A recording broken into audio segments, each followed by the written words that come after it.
ইতালির শ্রমবাজারে অস্থির সময় কাটলেও স্পন্সর ভিসায় পাওয়ায় এগিয়ে আছেন বাংলাদেশিরা।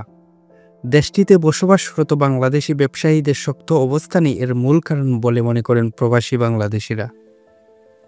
আগামী ৩ বছর বিভিন্ন দেশ থেকে ৪.৫ লাখের বেশি শ্রমিক নেবে ইতালি সরকার। তবে এই সুযোগ পাওয়ার জন্য যেতে হয় দীর্ঘ যাচাই বাছাই প্রক্রিয়ার মধ্য দিয়ে।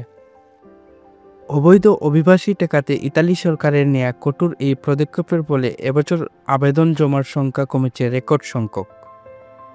তবে ৩৬টি দেশের আবেদনকারীর তুলনায় এবারও বাংলাদেশিরা সবচেয়ে বেশি আবেদনপত্র জমা দিয়েছেন বলে জানিয়েছে ইতালি স্বরাষ্ট্র মন্ত্রণালয়ের ইমিগ্রেশন বিভাগ।